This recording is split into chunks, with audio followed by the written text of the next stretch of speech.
दोस्तों 1 जनवरी सन 2024 में एक 28-3 साल का बेहद खूबसूरत महिला अपनी नई डिफेंडर कार लेकर काशी मंदिर पहुंचती है।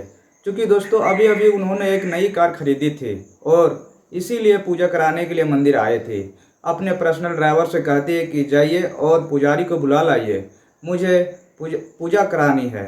दोस्तों ड्राइवर पुजारी के पास जाता है और कहता है कि मैडम ये नई कार खरीदी है, काफ़ी महंगी कार है, उसी को खुशी में पूजा करवाना चाहती है। मंदिर का पुजारी तुरंत ड्राइवर के साथ मैडम के पास पहुंचता है और कहता है, मैडम जी क्या इसी गाड़ी की पूजा के लिए करानी है? तो मैडम कहते हैं, हाँ, ये मैंने नए साल के अवसर पर नई कार खरीदी है, काफ़ी महंगी कार है, इसी के लिए पूजा करानी चाहती हूँ।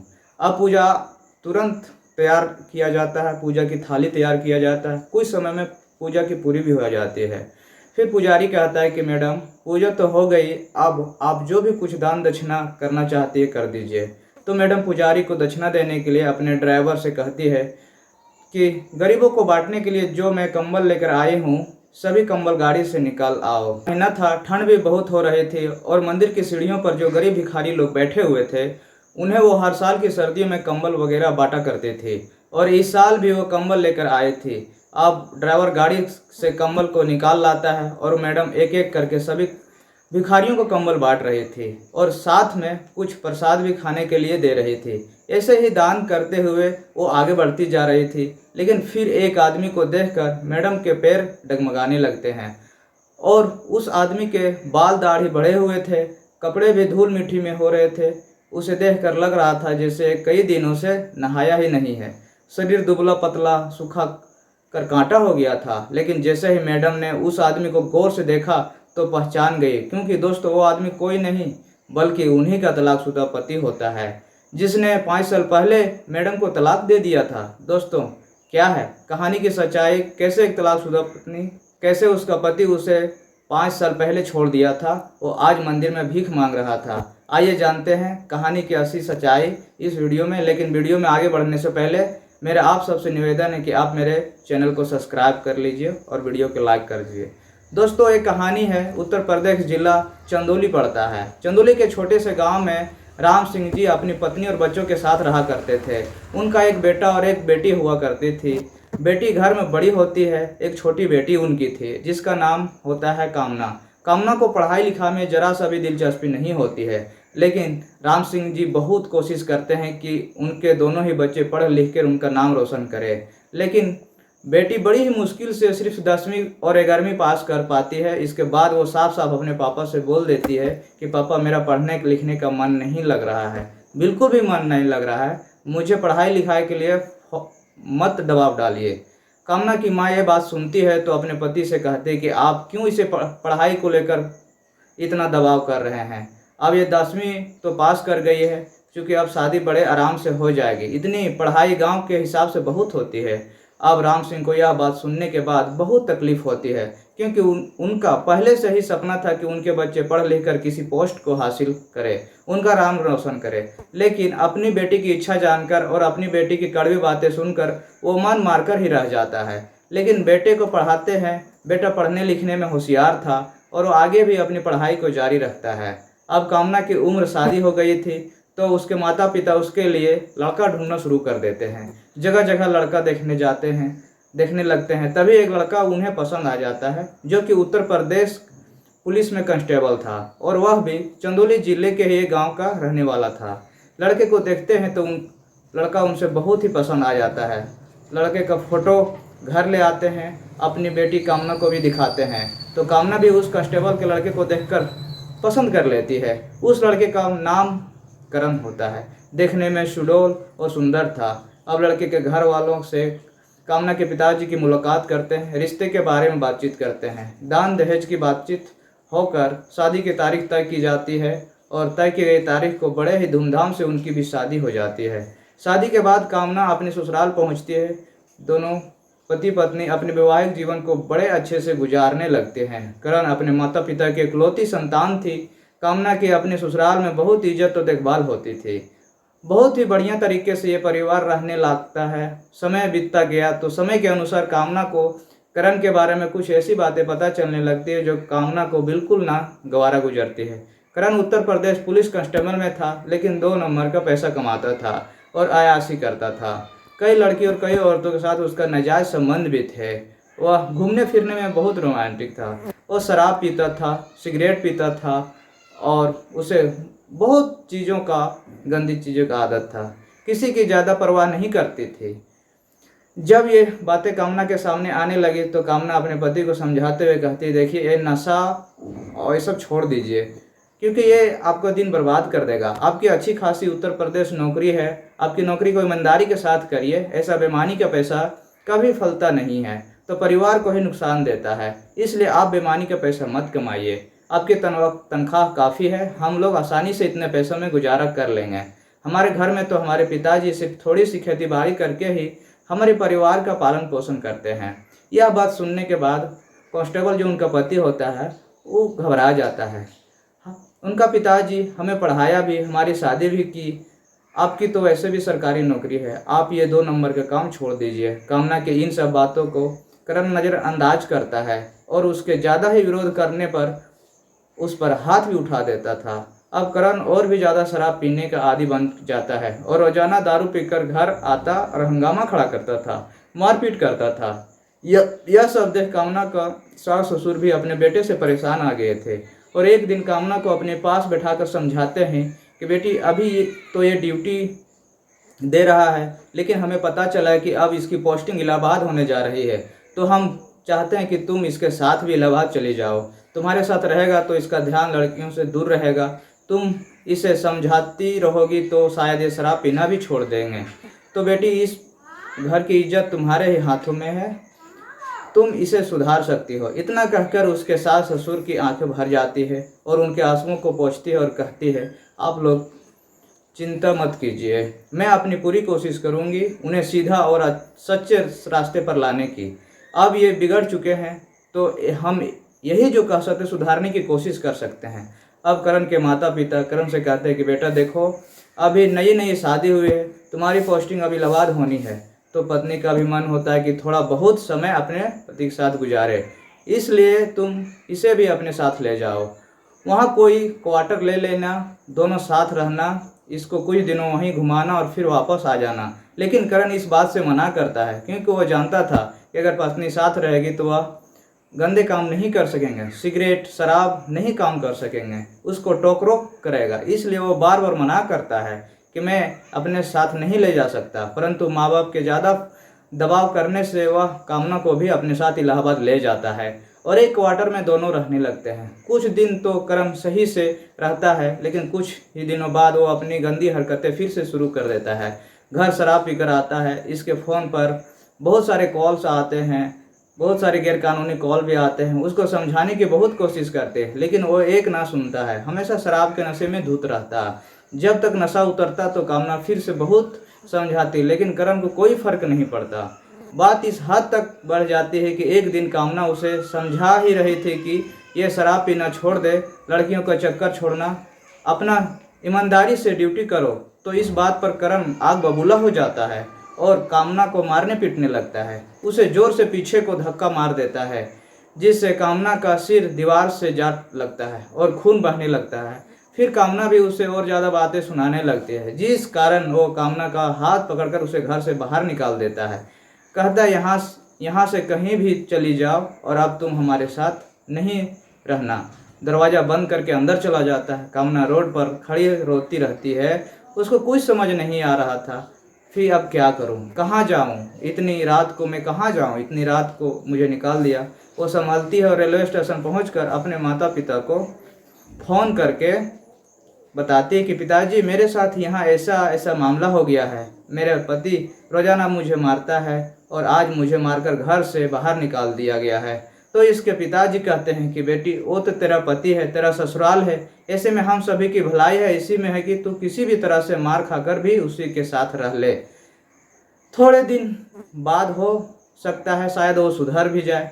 कामना कहती है कि पिताजी आप जो कह रहे हैं मैं खुशी खुशी कर लूँगी, लेकिन कुछ ही दिनों में आपको खबर मिलेगी कि आपकी बेटी मर चुकी है, क्योंकि वो इंसान नहीं जल्लाद है। वो किसी भी दिन मेरा गला दबाकर मुझे जलाकर मार डालेगा या फिर ज़बरदस्ती मुझे पंखे में लटकाकर फांसी चढ़ा देगा और कहेगा कि इतने आत्महत्या कर ली है, गलत काम करती थी इसलिए सुसाइड कर लिया। मेरे दामन पर कीचड़ उछालेगा, जिससे आपकी भी बदनामी होगी। तो मेरे लिए बेहतर होगा कि पिताजी आप अब मैं घर ही छोड़ दूं। अब उसके माँ बाप का दिल भी पसीज हो जाता है और रोने लगता है। वे कहते हैं कि ठीक है बेटी, तुम अपने घर वापस आ जाओ। फिर कामना वहीं से ट्रेन पकड़कर चंदौली आ जाती है और अपने घर पहुंच जाती है। फिर अपने सास ससुर को फ़ोन करके बताती है कि आपके बेटे ने मेरे साथ मारपीट करके मुझे घर से बाहर निकाल दिया था और अब मैं अपने घर आ गई हूँ। अब उसके सास ससुर भी ये बात सुनते हैं तो बहुत परेशान हो जाते हैं, लेकिन अपनी बहू की क्या कह सकते हैं जब अपना ही बेटा नकारा है। फिर वो कहते हैं कि ठीक है बहू, तुम फिलहाल अपने माँ बाप के साथ ही रहो, आगे देखते हैं क्या होता है। हम उसे समझाने की पूरी कोशिश करेंगे। लेकिन करण समझाते ही नौबत नहीं आती, कहाँ आने देता है। पहले ही तलाक के पेपर भेज देता है, उन पर साइन करके मेरे पास वापस भेज दो। लेकिन कामना पेपर पर साइन नहीं करती है, अपने पास ही रख लेती है और सोचती है कि अब मेरा पति मेरे जीवन में कभी नहीं लौट सकता है। मेरा जीवन बिल्कुल अकेला हो गया है। जीवन काटने के लिए मुझे कुछ ना कुछ तो करना ही पड़ेगा। दोस्तों, कामना पढ़ाई लिखाई में तो बिल्कुल जीरो थी, लेकिन सिलाई कटाई, डांस और सिंगिंग के साथ साथ वह खाना बनाना भी बहुत अच्छी तरीके से जानती थी। इन सब कामों में बहुत रुचि थी। दोस्तों, वे अपने टैलेंट के बलबूते पर यूट्यूब पर कुकिंग का चैनल बनाए थे। इसका वीडियो धीरे धीरे लोगों को बहुत पसंद आने लगते हैं और देखते ही देखते वीडियो वायरल होने लगता है। इसके बाद वो कई अलग अलग प्लेटफॉर्म पर अपने वीडियो बनाकर पोस्ट करती है, सिंगिंग के वीडियो बनाती है। यह सब वीडियो उनका पति देखकर उनको और ज़्यादा गुस्सा आ गया था। डांस की वीडियो बनाकर रील अपलोड करती है। कुछ ही समय में कामना को हर एक प्लेटफॉर्म पर अच्छी खासी इनकम होने लगती है। 8-10 लाख रुपये वो महीने कमाना शुरू कर देती है। उनके मम्मी पापा भी अचंभे में पड़ जाते हैं कि जो लड़की कभी पढ़ाई भी ढंग से नहीं करती थी, वो आज सोशल मीडिया से इतना ज़्यादा पैसा कमा रही है। कामना को तो अपने पर विश्वास नहीं हो पाता कि वो एक दिन ये सब मुकाम को हासिल करेगी। खूब पैसा कमाती है और अपने परिवार की मदद करती है। यह सब देखकर उसका पति बहुत ही गुस्सा लगता है। नया आलीशान घर बनवाती है। उनको नई गाड़ियां लेने का शौक लगता है। पैसों की कोई कमी नहीं रहती। दिल की वो बहुत साफ थी, गरीबों की बहुत मदद किया करती थी। जो उसे किसी भी तरह से मदद के लिए आता, उसको बेहिचक मदद किया करती थी। अब नए साल पर एक नई डिफेंडर कार लेकर काशी मंदिर पहुंचती है और पूजा कराती है। पूजा कराने के बाद वो हर बार की तरह गरीबों में कंबल बांट रही थी। उसकी नज़र एक व्यक्ति पर पड़ती है जिसे देखकर वे दंग रह जाती है। अब पत्नी तो पत्नी ही होती है, पति को किसी भी हालत में पहचान जाती है। जो पत्नी अपने पति से सच्चा प्रेम करती है, वो अपने पति की परछाई से भी उसे पहचान जाती है। करण को पहचानने के बाद कामना की आंखों में आंसू आ जाते हैं। फिर करण भी जब नज़र उठाकर अपने पत्नी कामना को देखता है तो वहीं फूट फूट कर रोने लगता है। शर्मिंदगी से अपना सर नीचे झुका लेता है। तो कामना उसे कहते हैं कि करण, आप अपना सिर ऊपर उठाइए, मुझसे बात कीजिए। जैसे ही वो अपनी पत्नी की जुबान से अपना नाम सुनता है तो उसके दिल की धड़कनें बढ़ जाती है। अब वो अपनी निगाहों को ऊपर उठाता है और दया की दृष्टि से अपनी पत्नी की तरफ देखने लगता है।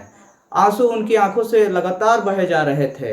वो बहुत ही शर्मिंदा था अपने किए हुए पर।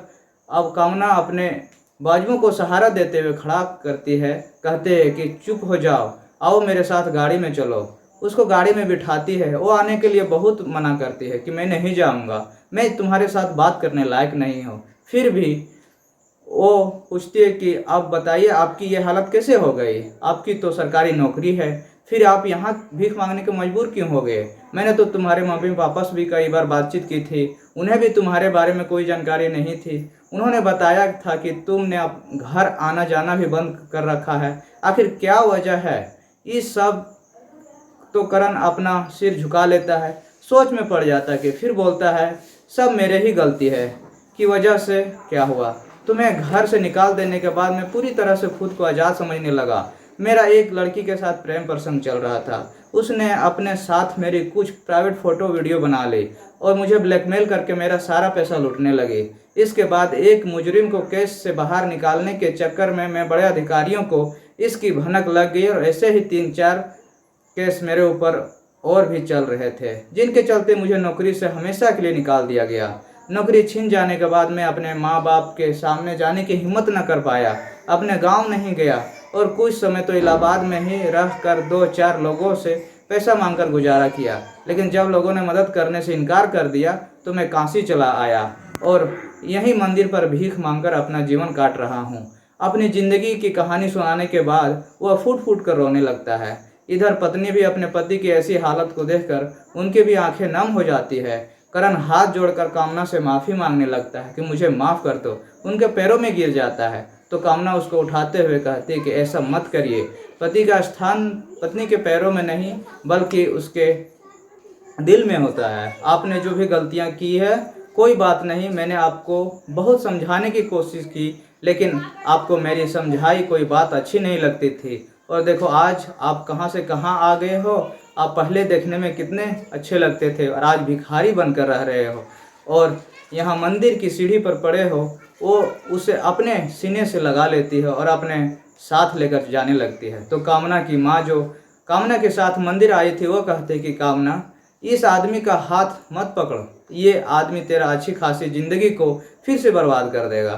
तो कामना कहती है कि माँ चाहे कैसा भी हो लेकिन अपना गलती मानती हूँ, पति है और उनके बुरे समय में अगर इनका साथ न दे पाए तो मुझे बहुत दुख होगा। मैं ज़िंदगी में चाहे कितने ही क्यों पैसा ना कमा लूँगी लेकिन अपने दिल को कभी नहीं समझ पाऊँगी। क्या जवाब दूँगी अपने दिल को, इसलिए उन्हें मेरे साथ जाने दीजिए। करण को अपने घर ले जाती है, उनका बाल दाढ़ी बनवा कर उनको नए कपड़े पहना कर अच्छे से तैयार कर देती है। फिर वो पहले की तरह अच्छे लगने लगते हैं। अब कामना अब इसको बहुत प्यार से पूछती है कि क्या आप जीवन में दोबारा ये गलती करेंगे या छोड़ देंगे। तो करण की आंखें एक बार फिर से नम हो जाती है और रोने लगता है। अपनी पत्नी का अपने प्रति प्यार देखकर वो बहुत ज़्यादा भावुक हो जाता है। कहता है कि कामना मैंने ज़िंदगी में बहुत गलतियाँ की और बहुत भूल कर चुका हूँ, तुम्हें भी बहुत परेशान किया है। अब भगवान ने मुझे सुधरने का एक मौका दिया है, मैं इसको गंवाना नहीं चाहता हूँ। अब आइंदा ज़िंदगी में ऐसी गलती कभी नहीं करूँगा, जब तक मैं जीऊँगा नेक आदमी बनकर रहूँगा। ऐसे गलत नशे या गलत आदमी करने के कामना भी अपने वह गले लगाकर रोने लगता है और वो भावुक हो जाता है। और फिर से वह धूमधाम से शादी करके कामना पति अपनी डिफेंडर कार लेकर अपने ससुराल पहुंचती है। जब ससुराल पहुंचती है तो सभी लोग देखते हैं कि ये इतनी बड़ी गाड़ी से आज कौन आया है। फिर जब गाड़ी से कामना को बाहर निकलते देखता है तो उनके माता पिता के आंखों में बहू बेटे को देखकर बहुत ही दंग रह जाते हैं। लेकिन अपने बेटे को आज इतने समय के बाद देखकर उनकी आंखों में आंसू झलकने लगते हैं। वो अपने बेटे को सीने से लगा लेते हैं।